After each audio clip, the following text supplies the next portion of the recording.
coming. I vaguely remember being here a long time ago, and I do remember distinctly enjoying both speaking and the conversation that ensued. It's a great honor to be a so-called keynote speaker, although my conception of keynotes is not that there's any particular reason for the person who does the presentation with regard to them in any way being more important or accomplished than anybody else here. Rather, I see the keynote at its best just kind of like hitting middle C on the piano to set the tone for what I think is going to be a very excellent program that I look forward to partaking in as much as I can. Anyway, I'm an egghead experimental social psychologist, and I got a job at Skidmore College in 1980, and no graduate students, no laboratories, not much opportunity to do the work that I was trained for. And so I did something very unusual for experimental academic psychologists, and that is I started reading books. And this is nothing to be proud of, that I got a PhD unencumbered by any specific knowledge, in possession of a method in search of a question. But it did come in handy eventually when the opportunity arose. And so what I'd like to do today is to just give you an overview of the work that I have been involved with over the years. As has already been mentioned, my work is influenced very much by the cultural anthropologist Ernest Becker, and I'll get to him in a moment, but let me back up a bit and just say that, and you all know this better than I, and that is that since time immemorial, philosophers, theologians, just people sitting on a rock someplace back in the day, have gone to extraordinary lengths to try and think about how to characterize what it means to be a human. What is the essence of our humanity? And there's no shortage of possible contenders in this regard. I know you're all familiar with the notion of Homo sapiens, and let's sidestep today the debate as to whether or not we're worthy of that designation as wise people. Let it suffice to note that it's not the only Homo on the proverbial platter. We've got, Homo ludens, I know you've heard of that, the idea that we're uniquely playful creatures. We've got Hannah Arendt weighing in with Homo faber, the idea that we're fundamentally manufacturing creatures. Ellen Disneyake, one of my favorite artists in Seattle, she calls us Homo aestheticus, based on Aristotle's Poetics, that we don't live by reason alone. We're fundamentally creatures that are concerned with surrounding ourselves with beauty. Another recent contender from a Swedish, his name is a recently deceased author, he called us Homo narratans, that we're naturally storytelling creatures. And I think all of these are useful heuristic designations to focus our attention high in on aspects of what it means to be a human being. And all I would like to do is to just add another possible contender for our collective cogitation. In the book that we just wrote, that was 5 years late, we called it Homo Mortalis. And it's based on a little phrase I saw in a short story by a Scottish essayist, Alexander Smith. And he just said, "It is our knowledge that we have to die that makes us human." This was in the 1860s, I believe. 1890s roll around, and William James says that death is the worm at the core of the human experience. And the way I see it, Ernest Becker in the 1970s wins the Pulitzer Prize for his book, The Denial of Death, by essentially elaborating on that idea, that it is the knowledge that we must die that underlies a significant proportion of what we do, primarily when we are unaware of that fact. And what Becker did was to just look at this notion that the uniquely human awareness of death has a consequential effect on just about everything that people think, do, or say, And he did so by juxtaposing an evolutionary perspective with an existential psychodynamic one. And very simply, in a proverbial nutshell, he just starts with the non-controversial Darwinian assumption that people share with all forms of life a basic biological predisposition towards survival in the service of self-preservation and reproduction. But then he goes on to argue that we're uniquely different by virtue of our ginormous forebrain, which gives us the capacity to think abstractly and symbolically to the point where we can literally imagine things that do not yet exist and then render our dreams concrete. I like how Otto Rank will go psychodynamic today. One of Freud's boys, he said, only humans make the unreal real.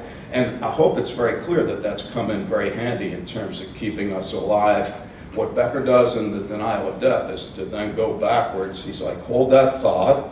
And then in a very fine chapter, at least in my opinion, about Kierkegaard from the 1840s, he points out that Kierkegaard said that we humans are so smart that we actually come to realize that we exist. And of course, this is very beautifully metaphorically depicted in the Garden of Eden when Eve chomps on the apple from the tree of knowledge, and this brings the awareness and the reality of death into the world. Kierkegaard said, wow, we're so smart that we know that we're here. And that is both awesome as well as dreadful. According to Kierkegaard, let's have 30 seconds of awe. It's tremendous to be alive and to know it. And I couldn't help but thinking, how many of you noticed it was a beautiful day today? At least walking here for me, it seemed that way. And I think in our finest moments, we're just sublimely appreciative of the fact that we're not only alive, but we have the great benefit of the awareness of our aliveness, as it were. But Kierkegaard turns right around and he says, yeah, but, to borrow a phrase from Faulkner, unless you're a child or an idiot, if you're smart enough to know that you're alive, you're also smart enough to realize that, like all living things, your life is of finite duration and that you too will someday die.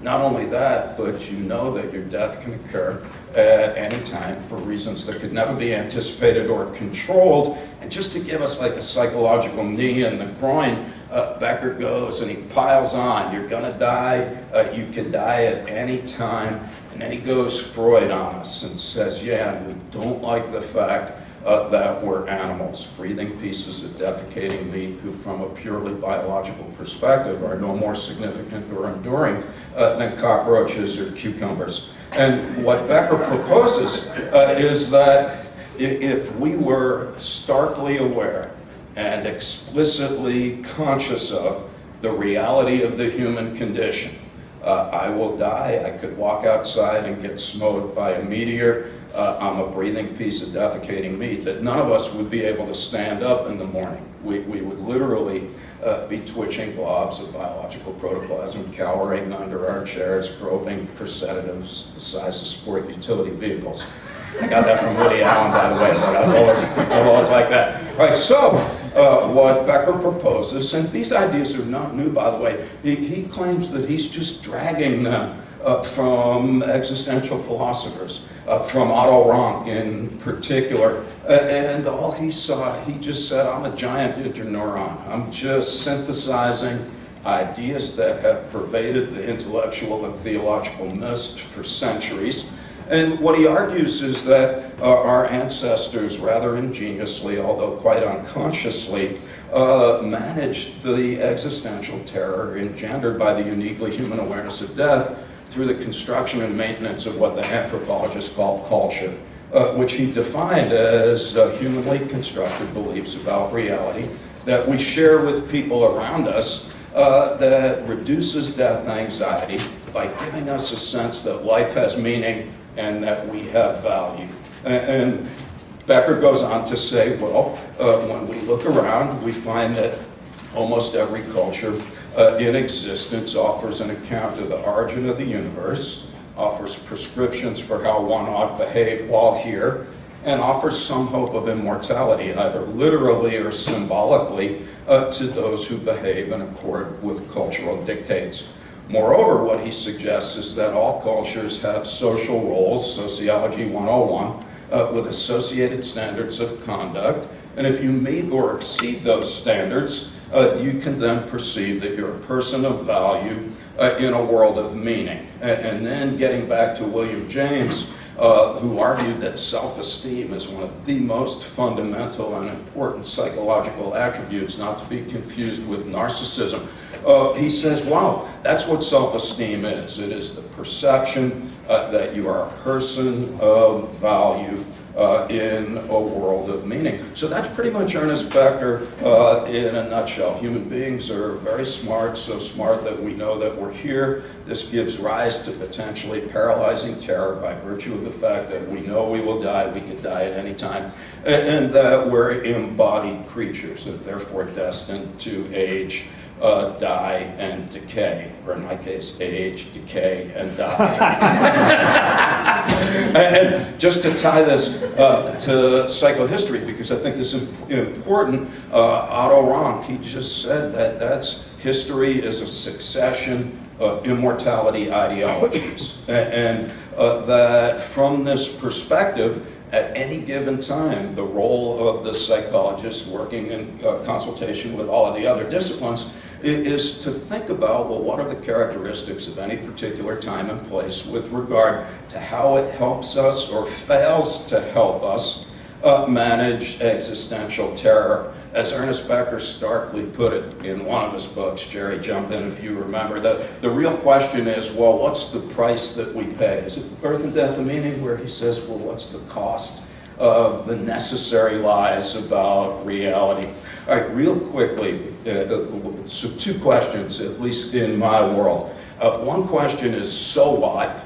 And the other question is any of this true? All right, so what? When I talk about these ideas to academic psychologists, they're like, so what? You should buy some pants, and why are you saying this stuff? Why should we take these ideas seriously? And in the epistemological framework that we're taught to work in as so-called natural scientists, really what it boils down to is explanatory power. What is it that these ideas can help us understand that would be difficult to do otherwise? And then the question is, how do we know that it's true? And of course, we're going to sidestep the difficult and rightfully so issue of how one determines the truth, or at least remotely approximates it. But Becker was roundly denounced in the academy as being kind of a hyper-speculative, interdisciplinary dabbler, spewing ideas from an existential psychodynamic perspective that for which there was no evidence and for which none could be provided. And so what we've done over the last 35 years is to design research that we think provides some compelling evidence for what Becker had to say. And I just want to trot you through some of the areas that we have examined in light of these ideas that I believe to be relevant to our collective concerns. And then I'll try and shut up and we can talk to each other. All right, our original interest in this work had to do with man's proverbial inhumanity to man. We were concerned as young students in the 1970s as to why people can't get along with other people who don't share their beliefs about the nature of reality. And what Becker said, and I'm going to really skim over some of the important details here, is that one difficulty is to the extent that your beliefs serve to mitigate existential terror, you have a problem whenever you encounter people with different beliefs, whether you're aware of it or not, because if you accept the validity of an alternative conception of reality, you necessarily undermine the confidence with which you subscribe to your own and expose yourself to the existential terror that your beliefs were designed to mitigate in the first place. Head shakes if that makes a little sense, because I know I'm speaking rather rapidly. And the point that Becker makes, and here he's drawing from Berger and Luckman's social construction of reality, is that when we run into people that are different, we tend to first derogate them. At the same time, we try to absorb them into our culture by convincing them to dispose of their ideas and adopt ours instead. And if that doesn't work, we just kill them, thus proving that our God and our beliefs are superior after all. How do we know if this is true? Well, we developed a little paradigm. It's called the mortality salience paradigm. And our logic was very simple, and that is that if these ideas have merit, let's see what happens when we remind people of the fact that they will someday die. All right, sometimes we do this in the lab. We just give them a questionnaire, write down your thoughts and feelings about your own mortality. Sometimes we show them films of gory automobile accidents. Sometimes we're a little bit more subtle. We go outside and we stop people either in front of a funeral parlor or 100 meters to either side, thinking that when you're in front of the funeral parlor, that death may be on your mind. Finally, in the most compelling paradigm, given that we're dabbling in unconscious motivation here, is when we bring people back in the lab and we have them read something on a computer, and then unbeknownst to them, we flash the word death 28 milliseconds, so fast that you can't see anything. And all of the effects that I'm about to describe for the rest of this morning can be obtained with any of these ways of making death momentarily salient, which we compare to other individuals via random assignment who are asked to think of something unpleasant but not fatal, like having a root canal without anesthetic, or being in a car accident and having a limb lopped off, or giving a talk in public and projectile vomiting on the first few rows in the crowd, resulting in non-optimal social outcomes, and so on and so forth. All right, so what do we know? Well, we know, first of all, that when we remind Christian participants of their mortality, they like fellow Christians more, and they hate Jewish people. When we go to Israel and we remind Jewish people of their mortality, they love Jewish people, and they hate Arabs and Christians. That basic effect has been replicated in more than 25 countries on 5 continents. We know it to be very robust. It can be obtained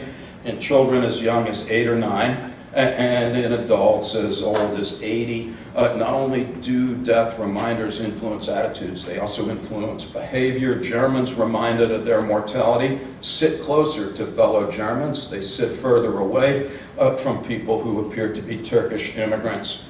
Iranians, reminded of their mortality, become more supportive of suicide bombing. Americans, big pragmatic people as we are not about to blow ourselves up, but we're happy to blow up other people. When we remind Americans of their mortality, they become more supportive of the use of nuclear, biological, and chemical weapons against countries who pose no direct threat to us. And this is particularly true of those who identify as politically conservative. I like how George Bernard Shaw summed things up when he says, when the angel of death sounds his trumpet, the pretenses of civilization are blown from men's heads into the mud like hats in a gust of wind. I like that. All right, so let's switch gears very quickly and talk about how existential concerns influence our political preferences. Who's read Max Weber or pretended to do so? Definitely non-pharmacological intervention for insomnia, but no less important by virtue of the way that he writes. Weber, as many of you know, coined the term charismatic leader. And he argued that in times of historical upheaval, that people tend to be attracted to a certain kind of larger-than-life leader who is often believed or proclaims themselves divinely ordained to rid the world of evil. And we got interested in this line of inquiry on September 12th, 2001. I was teaching at Brooklyn College at the time. And who remembers where you were on September 11th? I was right by the World Trade Center. Used to be in it every Tuesday and Thursday, except for a slight accident, which is apropos of nothing except that chance matters. And I was working with a very talented student, Florette Cohen, who's now a professor. And she said on September 12th, 2001, that the events of September 11th, while terrible, that was the best thing that could ever have happened to President George W. Bush. Many of you might remember that President Bush, until the 11th, had one of the lowest approval ratings in the history of presidential polling. 3 weeks later, he had one of the highest approval ratings in the history of presidential polling. And this raises the issue of what happened. Could it be that a functionally illiterate oil industry neocon meat puppet was magically transformed into an efficient and effective public servant? No disrespect intended. Or could it be that the events of September 11th functioned as a ginormous death reminder, and that Americans embraced the president in order to assuage their existential concerns? Our evidence, based on our work, suggests the latter explanation. We did a lot of studies in 2003 and 4, and in every one of them we found that Americans, reminded of their mortality, had much greater enthusiasm for President Bush and were much more supportive of his policies in Iraq. In fact, in one study done 5 weeks before the 2004 election, in a controlled condition, our respondents, all registered voters who said they intended to vote at Rutgers University, they reported they would be voting for Senator John Kerry by a 4-to-1 margin. However, those assigned randomly to think about their mortality before they made their choice, they said they would be voting for President Bush by an almost 3-to-1 margin. If we had more time, I would dwell on that and ask you to ponder the ominous implications of the fact that a relatively fleeting and subtle reminder of death had such profound influence on political preferences, because none of the participants were willing to admit that the death reminder might have influenced how they said they were going to vote. I only say this because 2016 is in many ways, psychologically speaking, commensurate with what was happening right after 9/11. We haven't had a 9/11, but we've had the Paris attacks, we had the San Bernardino shootings, got the events in Belgium, got the economic collapse, and we've got Donald Trump saying that he will make America great by building a giant wall to keep out the Mexican infidels while preventing Muslims from descending on our borders and bombing the shit out of ISIS. And this is no different than President Bush after 2001 saying that he believed that he was chosen by God to rid the world of evil. And sure enough, we just did our first study showing, and I don't mind telling you that this scares the crap out of me, that Americans reminded of their mortality are more supportive of Mr. Trump and report being more willing to vote for him. A couple more areas of inquiry just very quickly. We've got another bunch of research showing that death reminders increase our alienation from nature and our contempt for the environment. When we remind people of death, they take ardent issue with the fact that humans are animals. When we remind people of death, they have more negative attitudes towards animals and are more willing to kill them for reasons other than medical research or food. When we remind people of death, they become more uncomfortable in natural environments and are more willing to exploit non-renewable natural resources for financial gain. And of course, we can't talk about environmental degradation without also talking about the fact that, at least in Western civilizations these days, people are overly preoccupied with their insatiable quest for money and stuff. I think there's still stores here. Anyway, who remembers Big Daddy from Cat on a Hot Tin Roof? Anybody remember that play where Big Daddy says the human animal is a beast that dies, and if he's got money, he buys and he buys and he buys. And I think the reason that he buys everything that he can buy is because in the back of his mind, he has the crazy hope that one of his purchases will be life everlasting. Sure enough, when people are reminded of death, they have higher fiscal aspirations. When people are reminded of death, they want high status stuff, more like Rolexes and Lexuses. when people are reminded of death and asked to draw pictures of coins and paper money, they draw bigger pictures. And Polish folks did this. They asked some people to count a stack of money, and they asked other people to count a stack of pieces of paper, and then they measured death anxiety. Nobody got to keep the money or the paper, but just counting money was enough to reduce death anxiety.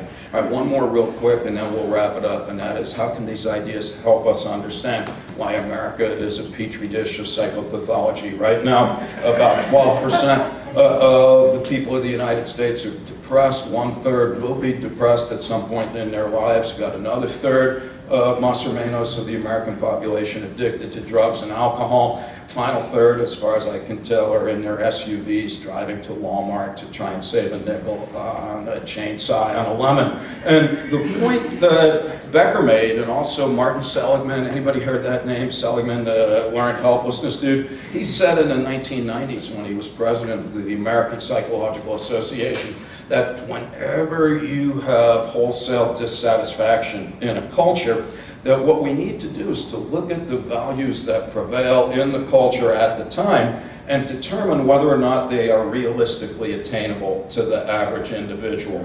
And Becker said this, but I also heard Martin Seligman say this, and then I suggested to Dr. Seligman that he read a book someday because Becker said the same thing 20 years before. No matter, that's a story for another time.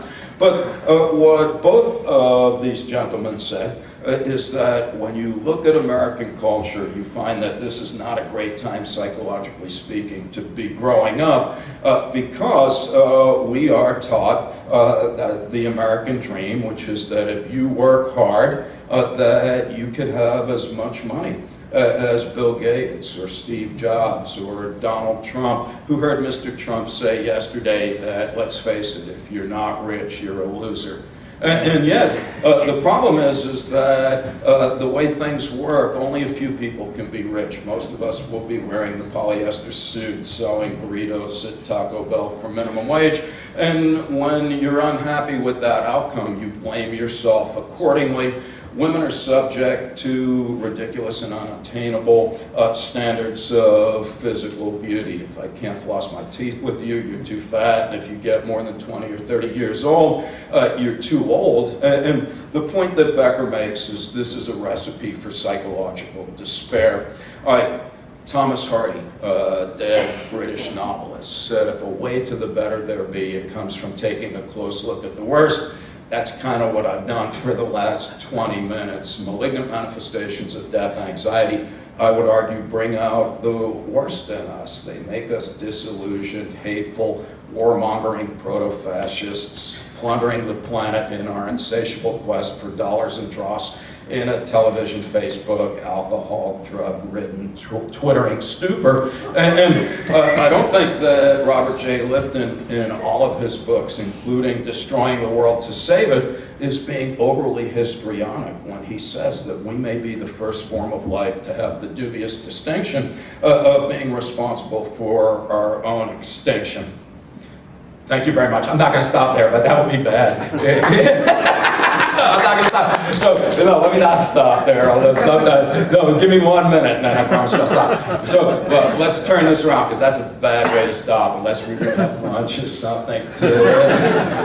So, let me end on a more thoughtful note. In his last book, Escape from Evil, Ernest Becker said, look, I'm pessimistic, but I'm not cynical. And I think that's an important distinction. And what I would say, whether it's just naivete or death-denying optimism, that human beings have a very good track record of extricating ourselves from some very serious difficulties once we understand the underlying causes of them. The most obvious example in the Middle Ages is we did not do much to help reduce plague, which had wiped out most of Europe, until we realized that it wasn't caused by evil spirits, it was caused by bacteria.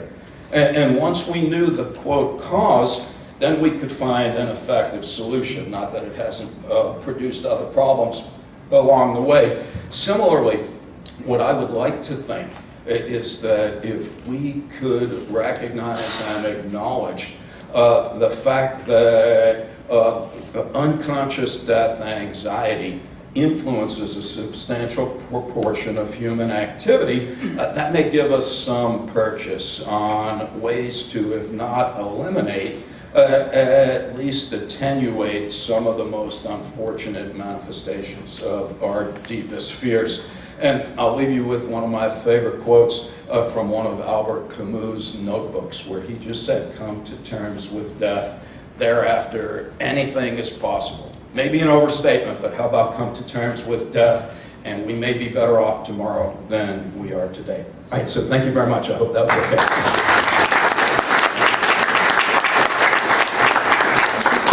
Sir? Yes, from the climate science, there's concepts called abrupt climate change and near-term extinction, which is that we've hit so many accelerators on climate change that it's possible humans will be extinct in 20 years. Like not 2 degrees in 100 years, but we're going to hit 10 degrees in 2 decades. And if this becomes more manifest, then you would predict we're going to have social catastrophe as populations start realizing we may be the last set of humans. Wow. I wish I could argue with you, sir, but I think you're right. And yeah, it could make Mel Gibson films look charming by comparison. So, point taken. Environmental perturbations, climate instability. If I understand what the scientists are telling us, will make the world very volatile and will make concerns about mortality quite salient.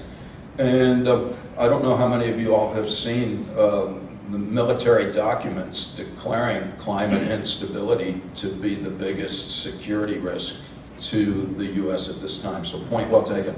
Sir? In the denial of death, one of Becker's points, if I recall, is this idea that one way of dealing with death is through the ideal of the heroic. And it occurs to me that we might make a distinction between Weber's political notion of charisma, i.e. Hitler, Mussolini, Trump, on the one hand, and say a Joseph Campbell view of the heroic, or I think Becker's. I was kind of surprised you didn't bring that dimension of Becker in, because to me at least, that was a really significant part of Becker's entire psychology-philosophy. Yeah, point well taken, and quite true. Not to sound defensive, but that deserves mention. And I didn't want to overstay my welcome. But Becker's denial of death is indeed framed in terms of William James's conception of the earth being a theater for heroism. And this invites discussion of the nature of the heroic. You mentioned Joseph Campbell. I'm going to go more low rent and just mention the Rockford Files. Anybody know that show? I love the show where Rockford says at one point, there's, really the real heroes are the people that make the best of what life has dealt them. I also am a big fan of, is it George Eliot who wrote Adam Bede? Anybody know that book? Where she talks about there's 2 kinds of heroes. There's heroes with the big H, Jesus and the Buddha. And then there's heroes with the little h, people, hopefully some of us included, who we're not going to, quote, go down in history, but we merely distinguish ourselves by doing the best that we can in the context of the social roles that we inhabit.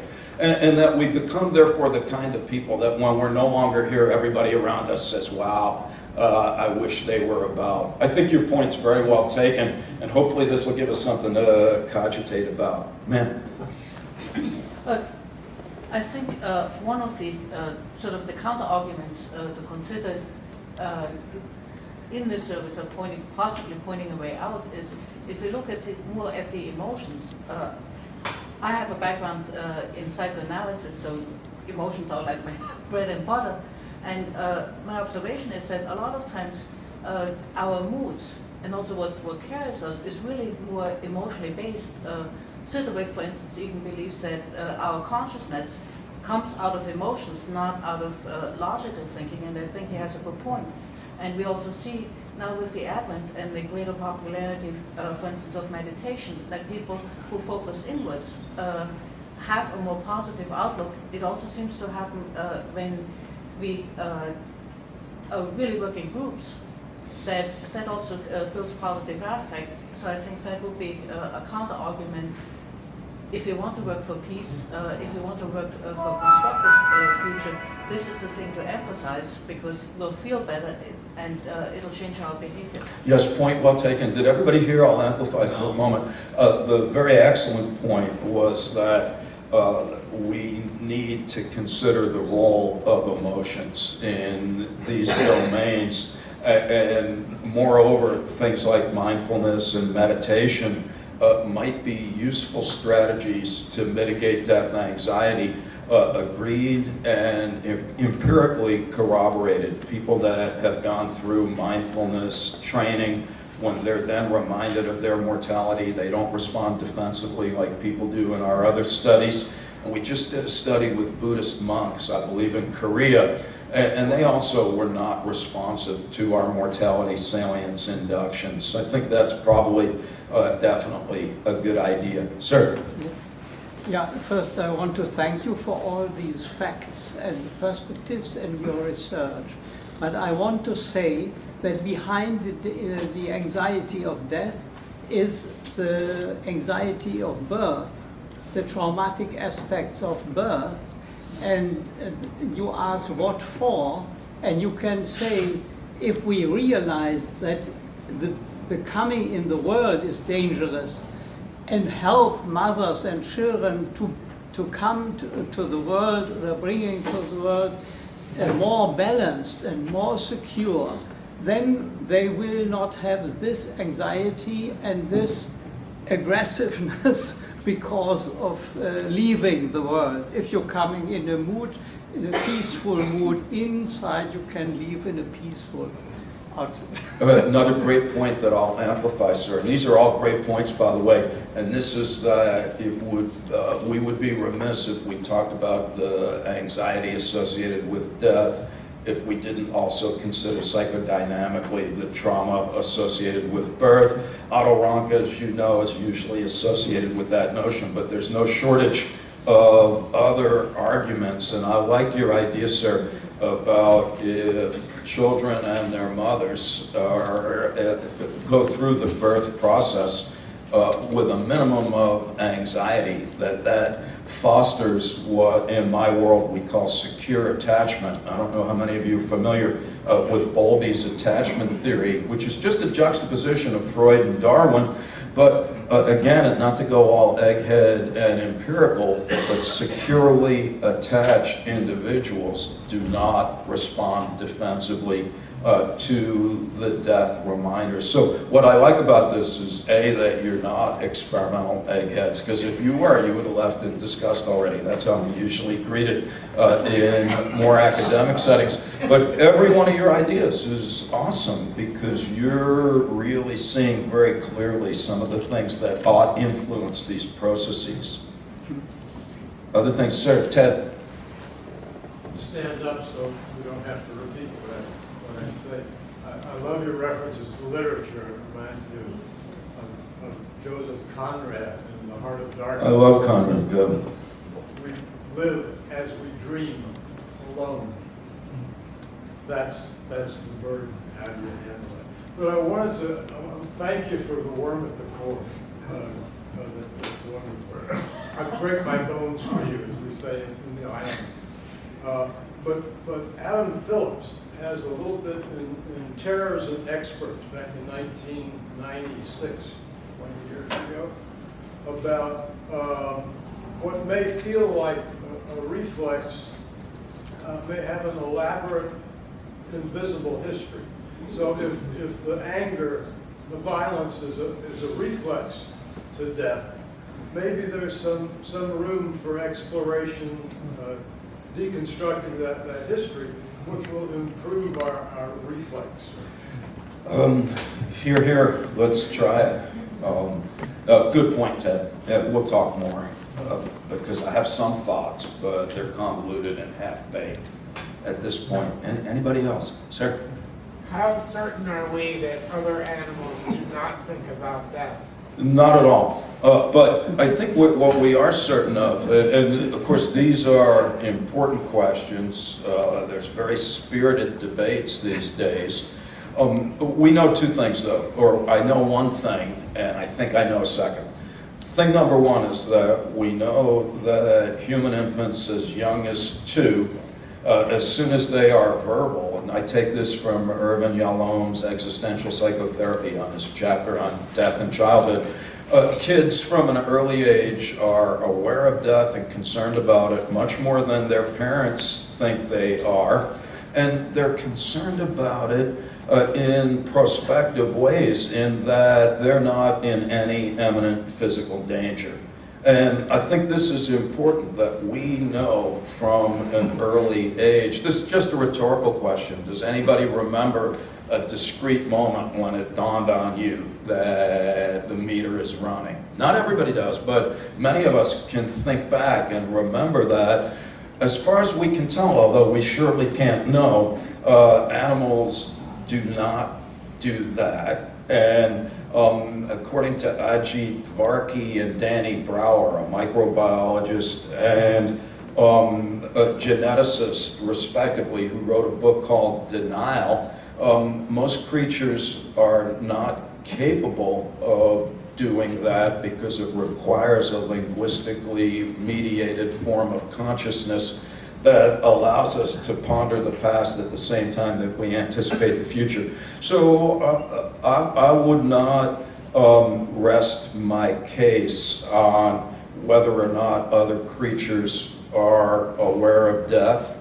In fact, it would be ludicrous to argue that they're not, given that from an evolutionary point of view, there's continuities and there should be rudimentary precursors in intelligent creatures. All right, having said that though, we're the only creatures, as Unamuno. Who's that guy, Jerry? It's in, Jerry's my bibliography book, Jerry Bookman, Dr. Piven, who talks about we're the only ones that store up our dead, that bury them and memorialize them. No other creatures have pyramids, no other creatures. Insects don't have Ponce de la caterpillar looking for the fountain of youth, and so on and so on. Historical grounds, I would argue for the moment, that we're the only symbolic, meaning-making creatures driven by our efforts to transcend mortality. Go ahead, sir. So how do we apply when there's terror in a culture and it makes them more willing to be aggressive? When there's conflict that arises between cultures and nations, what are the factors that promote international conflict and what are the factors that lessen? So how do we apply your stuff to actual history? Yeah, great question. How do we apply these ideas to actual history in terms of factors that inflame hatred and violence and those that diminish it at the risk of sounding silly? Good question. If I knew that, I'd be chugging rum out of a coconut with my Nobel Prize on the beach. So something to aim for then? Well, sir, what we'll do, by the way, my name's Sheldon Solomon. I work at Skidmore College. You can find me on the internet. If you write to me, sir, I will send you some articles by folks who work in our area where they take a stab at various approaches to conflict resolution based on these ideas that might work. I'm not in great command of them right now, so I don't want to make stuff up. I think that's the high dollar question, which is, can we exploit these ideas to our benefit? I'll give you one that I find very promising that we developed. It's called the common humanity prime. So when we bring people into the laboratory, and in some groups we say, you know what, people have a lot more in common than we are different. So who's aware that every human on earth is descended from a single neighborhood in Southeast Africa that may have had as few as 200 or as many as 2,000 people, a so-called genetic bottleneck? Are you aware of that? There's arguments, but you may not like that one, but who's aware that every male in the Middle East is descended from 3 Y chromosomes? And the point is that when we say to everybody that people were like one big family, that's not only schmaltzy, it happens to be true.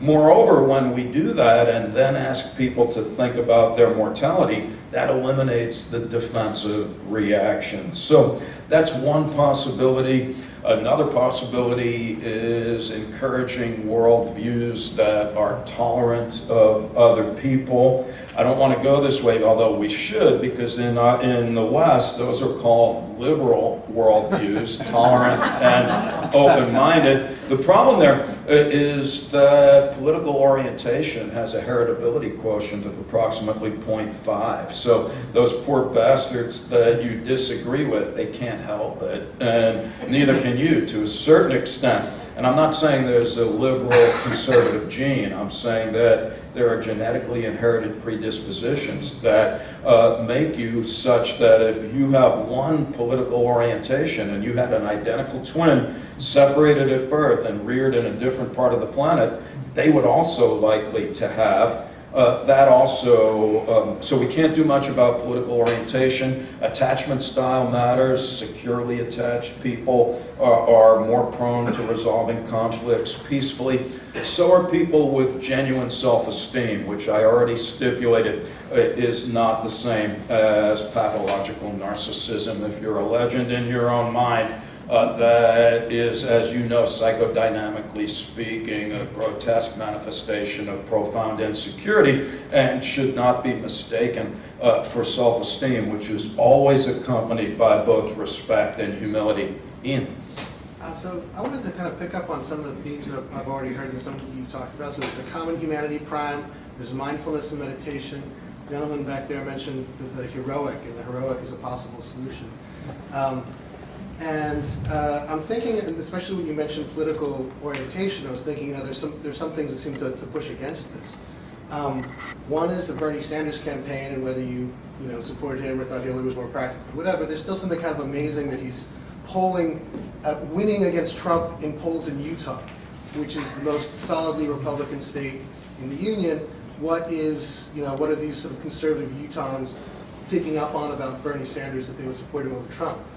You think about a character like Edward Snowden, who's also sort of a heroic figure, who really sort of divided the Democrats and divided the Republicans. You have these sort of pro-Snowden Democrats and Republicans, anti-Snowden Democrats and Republicans. And it seems like this, to the extent that the heroic gets manifest in a way that brings people in touch with reality, the way mindfulness would bring you in touch with reality, or common humanity would bring you in touch with reality, that kind of heroic breakthrough can cross over the barriers, potentially these sort of political attitudes, and also potentially reverse the terror management effects. Agreed. No, we're out of time, thankfully. But but this is silly, but not Ian. Ian makes a good point. I think that the point is that all of the things that we've been talking about here kind of converge around the idea of a non-malignant heroism, or how about a heroic heroism. And I think you're right that that's the direction where we ought to go. In fact, there's an organization in New York City called the Contemporary Heroism Initiative, CHI, and they've just started, and they're going to be doing some events along these lines. I think we're going to do something in September at the Center for Ethical Culture. Is that on Central Park West or something? Mm-hmm. It's going to be great because it's a couple of blocks from the Trump Tower. It's right before the election. And look, maybe you and I can powwow and think about something to say in light of that. All right, I don't want to have us run behind. Thank you so much. I look forward to mingling throughout.